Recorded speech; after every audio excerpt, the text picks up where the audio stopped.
welcome to my channel. I'm Camila. Today I'm gonna tell you why I can't have a natural pregnancy. Guys, today we have a special guest, Pudding. Let's see if he stays with us to the end of this video. So guys, I don't have good news. Jun, my husband, wanted to stay with me to record this video, but I asked him to let me do this alone because this is my thing.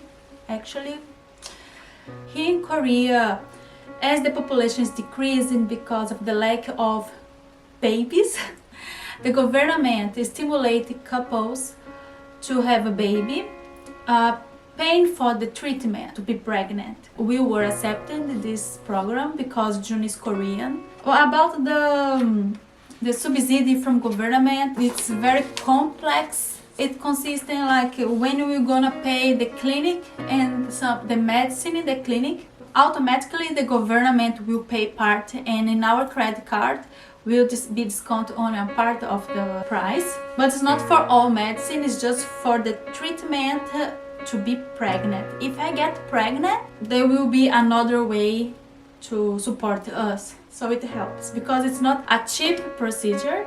When the time goes, I will explain you more about the procedures and how we get some subsidy and in which part we get some subsidies and what can make us lose the subsidy also. We were looking for a clinic that could follow me during all the process to be pregnant, because as I'm 38 years old, it is considered a geriatric pregnancy, so it's better for my health to have someone follow every step during the pregnancy. We found a clinic. It's not in our city, it's in the city nearby here. The clinics here in Korea is different from clinics in my country. We call the clinic and schedule appointment.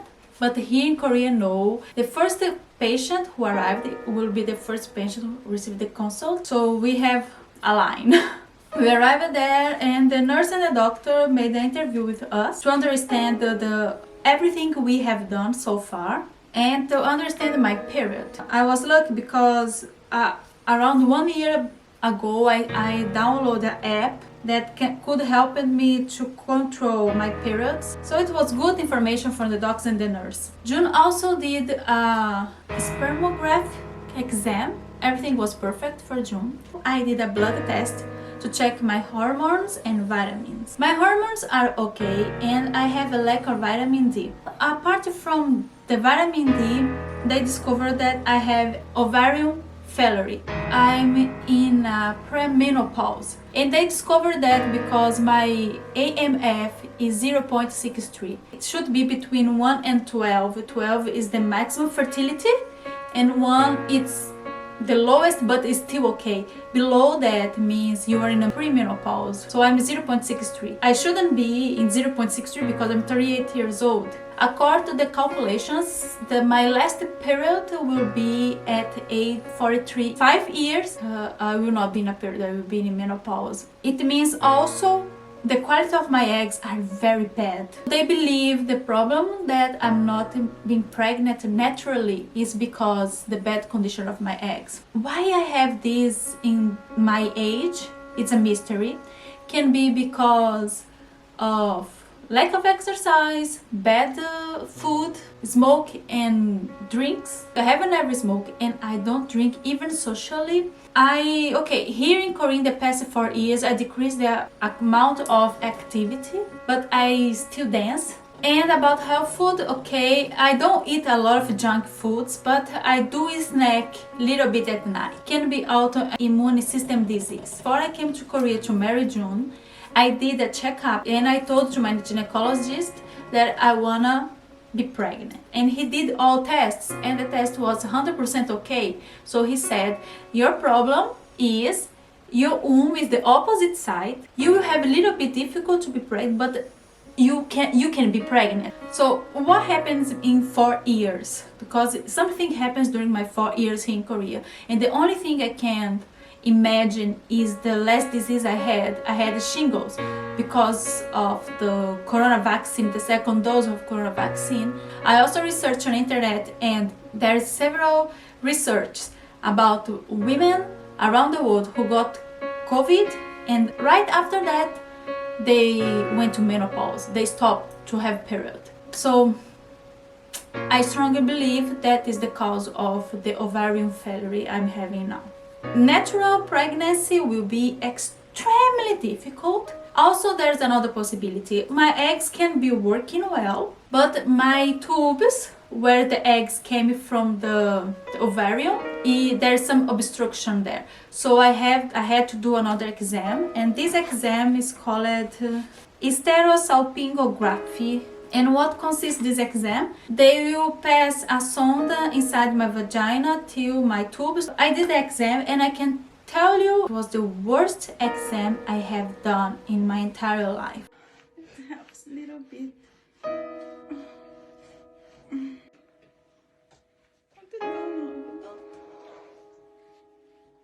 It's extremely painful. The doctor said it would be painful, but I hadn't imagined it would be that painful. For you have an idea, I passed out during the exam. And plus, while I was doing the exam, I screamed as a crazy. Jun, get inside the room where I was having the exam.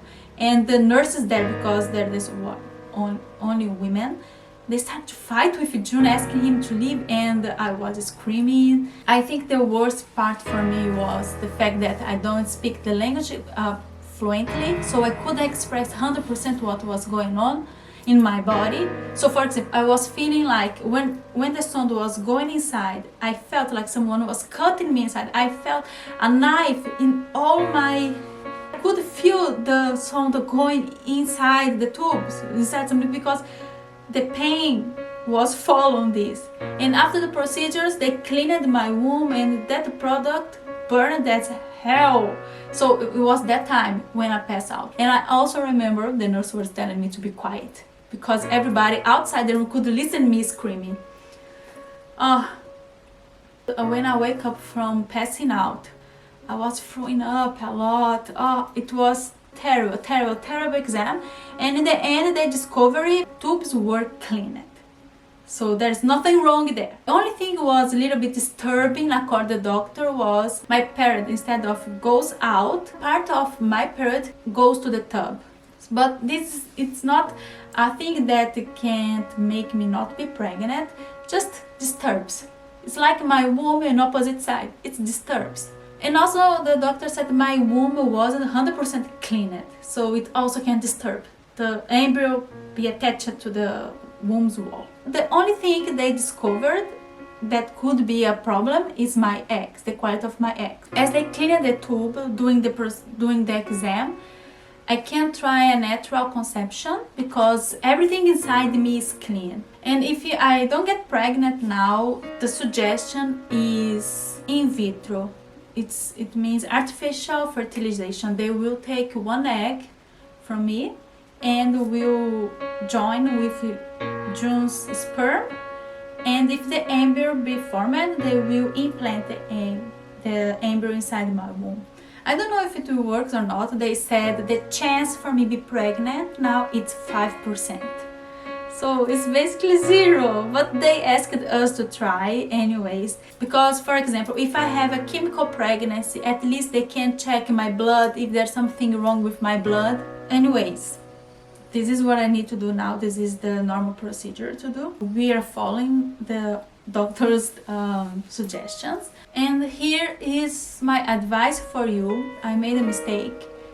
I'm 38 years old, and if you saw the previous video, you know I decided to be mom late. I had other priorities in my life. This was my mistake. It's not that we can't have other priorities, but once we women, we have a biological clock, we need to consider this to take our decisions, and I totally forgot this need. You know, when I met Jun, I knew immediately I want to be a mom. That was the reason I decided to quit everything in Brazil and follow him, because I knew with him I would have my family and I would be very happy. So now I'm having this trouble.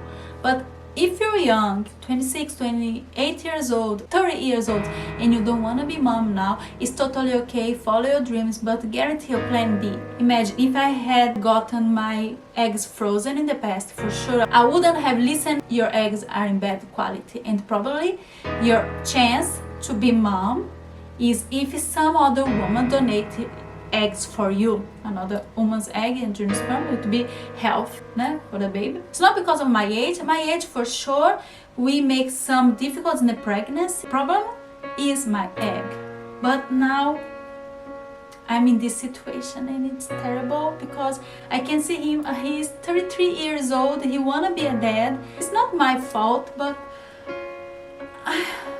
you know, I didn't plan well.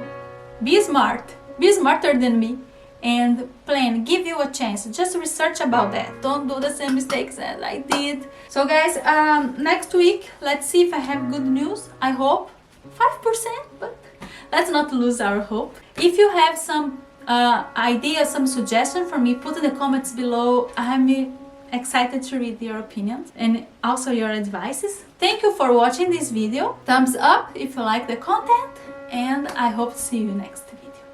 Bye bye.